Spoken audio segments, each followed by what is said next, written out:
Hello friends, इस भयानक movie की शुरुआत होती है इराक की एक सिटी में, जहां पर प्राचीन चीजों को ढूंढने के लिए खुदाई चल रही होती है।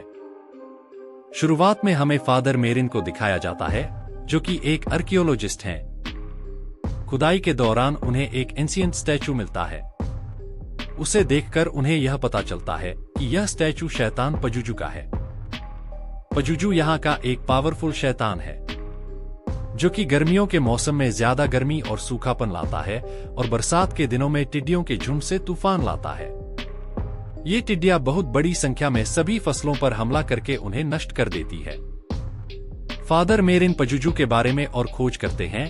इसी दौरान उन लमाश्तू के बारे में पता चलता है, जो कि औरतों के बच्चों को छीनकर उनका ब्लड पीता है। पजुजू और लमाश्तू आपस में दुश्मन है, इसलिए लोग औरतें और बच्चों को लामाश्तू से बचाने के लिए पजुजू का सहारा लेते हैं। हालांकि पजुजू भी एक शैतान ही है। नेक्स्ट सीन में हम फादर मेरिन को देखते हैं, जहां पर वह पजुजू के स्टैचू के सामने जाते हैं। तब उन्हें दो कुत्ते आपस में लड़ते हुए दिखाई देते हैं, जो कि पजुजू और लमाश्तू को रिप्रेजेंट कर रहे थे। अब हमें जॉर्ज टाउन दिखाया जाता है, जहां हम क्रिस मैकनील को देखते हैं। क्रिस एक सिंगल मदर है और वह अपनी 12 साल की बेटी रीगन के साथ खुश रहती है।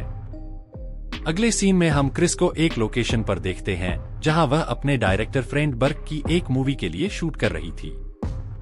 और तभी दूसरी तरफ हम एक प्रीस्ट डेमियन को देखते हैं, जो कि अपनी बूढ़ी और बीमार मां से मिलने आया था। वो अपनी मां से अपने साथ रहने के लिए कहता है, लेकिन उसकी मां उसे परेशान करना नहीं चाहती थी और उसके साथ आने के लिए मना कर देती है। अब अगले दिन हम यह देखते हैं कि क्रिस रीगन के साथ घर पर कुछ काम कर रही थी।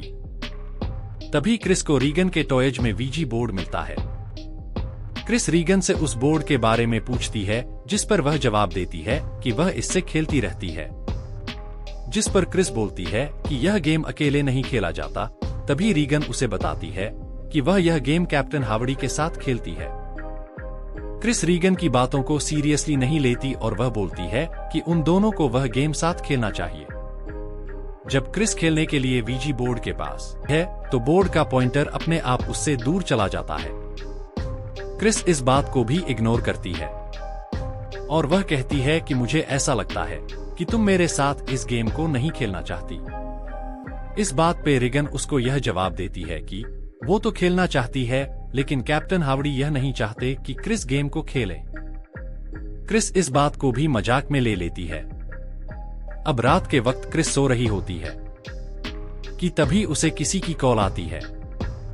क्रिस देखती है कि रीगन उसके साथ सो रही है। क्रिस रीगन से पूछती है कि वह यहाँ पर क्या कर रही है।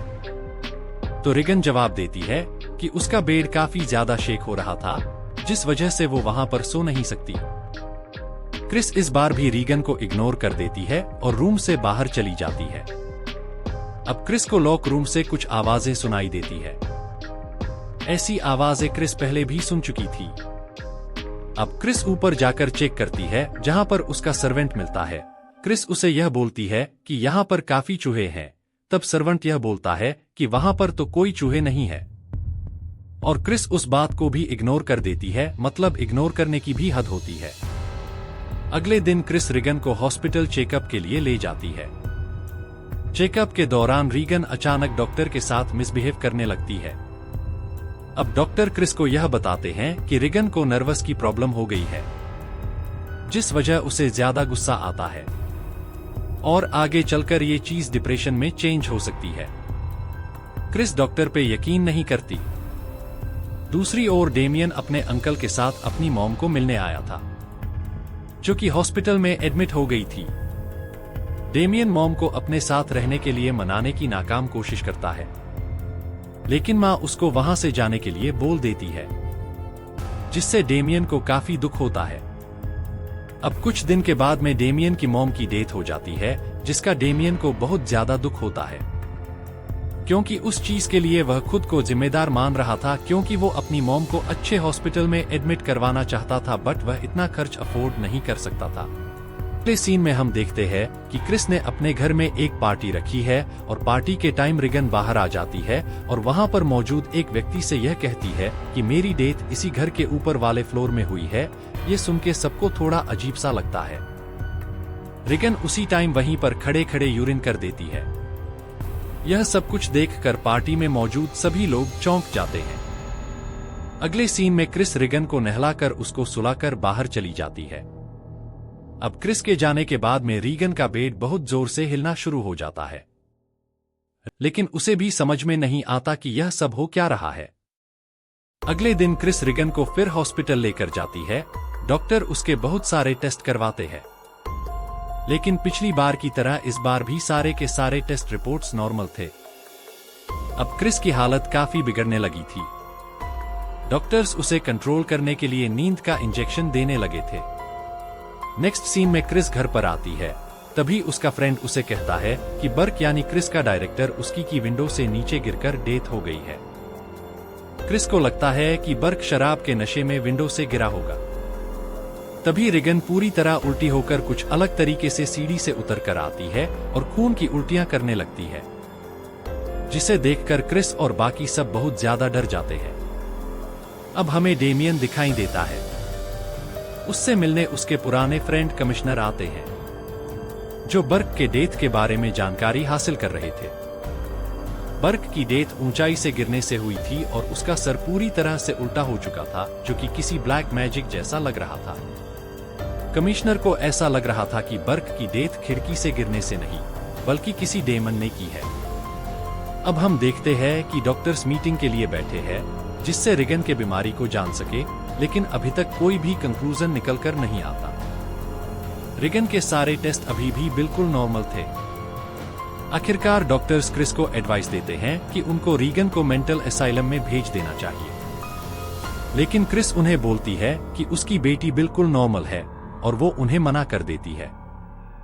अब हम देखते हैं कि क्रिस से मिलने विलियम आते हैं, जो कि बर्क का केस हैंडल कर रहे होते हैं और उससे उस रात के बारे में पूछते हैं और साथ में क्रिस को बर्क डेथ के बारे में भी बताते हैं कि उसके साथ डेथ के टाइम क्या अजीब हुआ था, जैसे कि गर्दन में पूरी तरह पीछे की साइड टर्न हो जाना। ये सब घटना ब्लैक मैजिक की तरफ इशारा कर रही थी। अब विलियम के वहां से जाने के बाद रीगन के रूम से बहुत ज्यादा चिल्लाने की आवाज आने लगती है। क्रिस जब उसके रूम में जाती है तो यह देखती है कि रीगन खुद को और अपने प्राइवेट पार्ट को जख्मी कर रही थी। अब क्रिस उसे बचाने की कोशिश है, तब रीगन उस पे हमला कर देती है। आवाजें सुनकर उनके सर्वेंट हेल्प के लिए आते हैं, लेकिन रीगन अपनी ताकत से दरवाजे को बिना छुए ही बंद करती है। फिर क्रिस पर वो एक अलमारी गिराने की भी कोशिश करती है, लेकिन क्रिस अपने आप को बचा लेती है। इसी दौरान रीगन के अंदर का डेमन बर्क की आवाज में कहता है कि इसी ने मुझे मारा है। अब तक क्रिस रीगन की सच्चाई तो समझ जाती है। अब क्रिस फादर डेमियन से मिलने जाती है। क्रिस रीगन के बारे में अब तक हो चुकी सारी बातें डेमियन को बताती है। शुरू में डेमियन क्रिस से कहता है कि वो उसकी मदद नहीं कर सकता, इसके पीछे डेमियन के कुछ कारण भी थे, लेकिन बाद में डेमियन उसकी बात मान लेते हैं।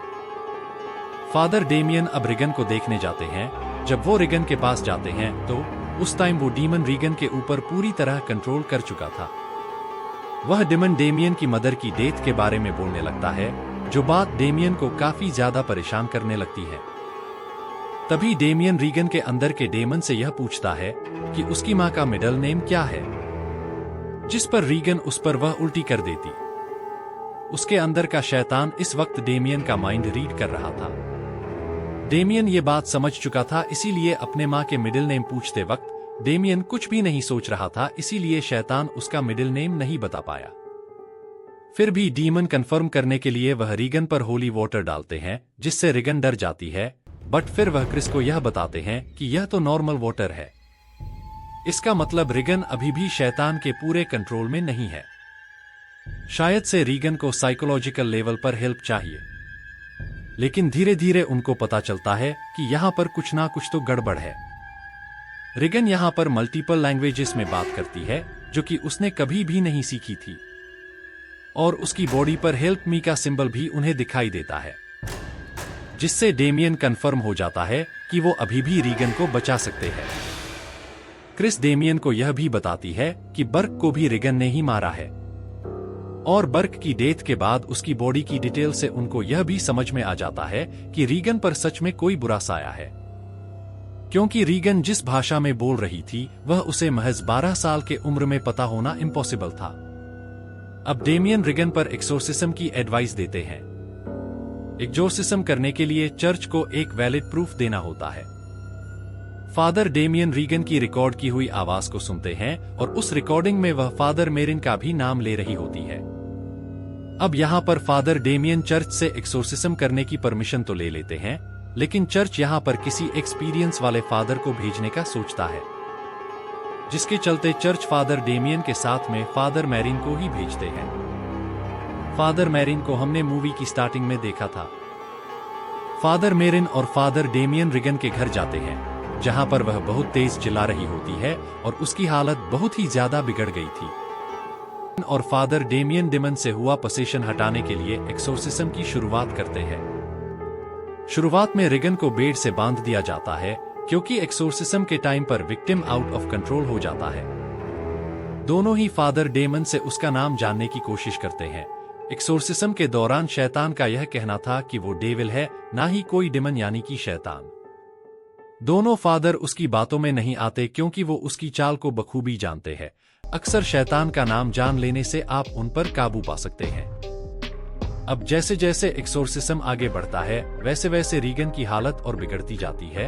अब रीगन फादर मेरिन और फादर डेमियन को अपनी बातों से उनका ध्यान भटकाने की कोशिश करने लगती है, बट वह लोग एक्सोर्सिज्म जारी रखते हैं। दोनों फादर अब समझ जाते हैं कि ये डेमन कोई और नहीं बल्कि पजुजू डेमन है। डेमन डेमियन की मां की आवाज में कहता है कि उनकी डेथ खुद डेमियन के वजह से हुई है। फादर में डीमन जीतने के लिए सच और झूठ को मिक्स करके उनके खिलाफ इस्तेमाल कर सकता है। एक्सोर्सिज्म के दौरान फादर्स का ध्यान भटकाने के लिए डेमन वहां पर काफी स्ट्रेंज चीजें भी करता है। डेमन डेमियन के मां के बारे जो कुछ बताता है, उस वजह से फादर डेमियन टूट जाते हैं। उन्हें टूटते हुए देखकर फादर मैरिन उन्हें बाहर भेज देते हैं, क्योंकि डेमन इस चीज को उनके ही खिलाफ इस्तेमाल कर सकता था। अब फादर अकेले ही एक्सोर्सिज्म परफॉर्म करने लगते हैं, लेकिन कुछ टाइम के बाद फादर डेमियन रूम के अंदर वापस आते हैं और वह यह देखते हैं कि फादर मेरिन हार्ट अटैक से मारे जा चुके हैं और रीगन उन पर हंस रही होती है। फादर डेमियन अब गुस्से में आ जाते हैं और अब वह रीगन के अंदर के डेमन को अपने अंदर बुलाने लगते हैं। रीगन के अंदर से डेमन अब फादर डेमियन के अंदर आ जाता है। डेमन फादर के शरीर में आता है, तभी फादर रीगन को बचाने के लिए विंडो से बाहर कूद जाते हैं।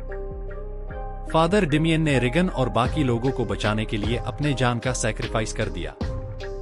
फादर की जान जाते ही अब रीगन भी पूरी तरह से नॉर्मल हो जाती है और अब उसको अभी तक उसके साथ हुई एक भी घटना याद नहीं थी। अब कुछ दिनों के बाद क्रिस रीगन को लेकर यह शहर छोड़कर जा रही होती है, जहां उनसे मिलने आते हैं फादर जोसेफ। रीगन उनके व्हाइट कॉलर को देखकर थोड़ा अजीब बिहेव करती है और उन्हें उनके गाल पर एक किस करती है। अब क्रिस और रीगन अपनी कार में बैठकर जा रहे होते हैं कि तभी वह फादर जोसेफ को डेमियन का एक लॉकेट लौटाती है। वो लॉकेट रीगन ने उनसे फाइट के वक्त छीन लिया था, जिसकी हालत थोड़ी बुरी थी। रीगन कार की विंडो से फादर को बाय बोलती है। दरअसल जब रीगन वो लॉकेट फादर को देते हैं, तब वो लॉकेट लेते नहीं है, बल्कि वो लॉकेट क्रिस के पास देते हैं। तभी वहां पर विल यहीं पर खत्म हो जाती है। तो दोस्तों, आपको हमारी ये वीडियो पसंद आई है तो लाइक कर देना। चैनल पर नए हैं तो सब्सक्राइब कर दीजिए। तो फिर मिलेंगे एक और नई वीडियो के साथ।